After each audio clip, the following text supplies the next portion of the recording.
What's up, Facebook world, LinkedIn, YouTube, Instagram, wherever you're seeing this. Let's talk about one-off, very specific promotions on this Super Bowl week. Because we've had a couple clients comment or contact us to do some stuff for them. I've seen a lot out there. And I just had one come across my desk for a client. And I'm going to tell you my response to them via my team. So this client has a one-off promotion on Super Bowl Sunday. And it's for a boneless wing product. Looks pretty good. Here's the negative to it, is think about your database. So in this case, this client has, let's just say for every 1,000 people, every 1,000 people you send this to, what percentage of the database does it apply? And so in this case, we look at his database and what his brand is, and boneless wings for what he does is probably going to apply to somewhere around 25%. So if he's got a database of, 10,000 people, let's just use the round number of 1,000. So if every 1,000 people we send this to, that means we've got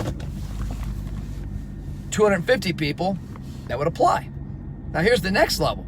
This is a one-off Super Bowl day only promotion. So you're saying, segment my audience by 75%, and then now that 25%, hey, how many of you can actually come in this limited, very limited window?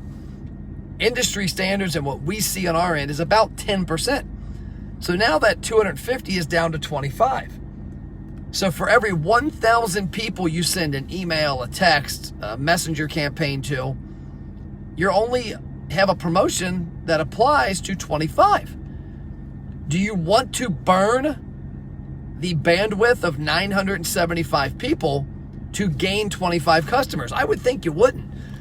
And this is where marketing comes into play. This is where email marketing got ruined over the last 20 years by people like me, because I've done my fair share of bad marketing in email, just like you have. You have. But you can change it. And like we have a customer, for example, that's doing a big Super Bowl catering promotion. We looked at their database and we identified the people who are going to have Super Bowl parties based on a couple demographics. And we were able to take their list from about 3,000 down to 300 based on some things that we saw within the audience.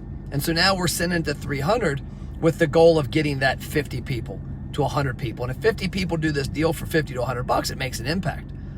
Whereas if we would have sent that to 3,000 and we're going to hit the same 50 or hit maybe, 100 people, we might, because we're eliminating possible people by narrowing the audience. But we're narrowing it based on information we have. Men, women, married, single, kids, no kids. Who has a Super Bowl party? Now, granted, there is no tried and true, statement of these people do, but you can make a lot of assumptions. And in my mind, with regards to marketing, assumptions are better to make based on that data than they're not. So think about it.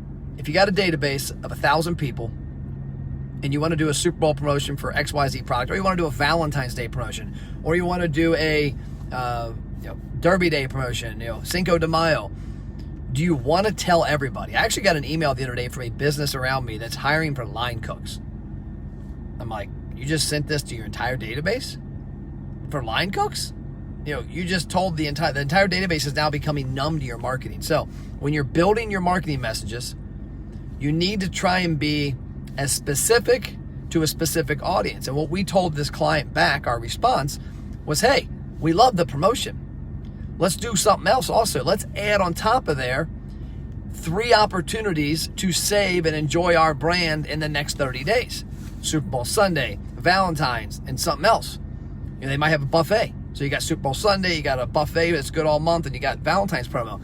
Now all of a sudden, you take that 1,000 person, you narrow it down to, let's say, 40% of the audience. So 400 of every 1,000 are going to get that message, and one of those 3 is going to apply to more. So now you just probably 10x your chances of having an impact. So be smart with your messages. Do not burn out the bandwidth of your customers, and always take care of your list that you build. See ya.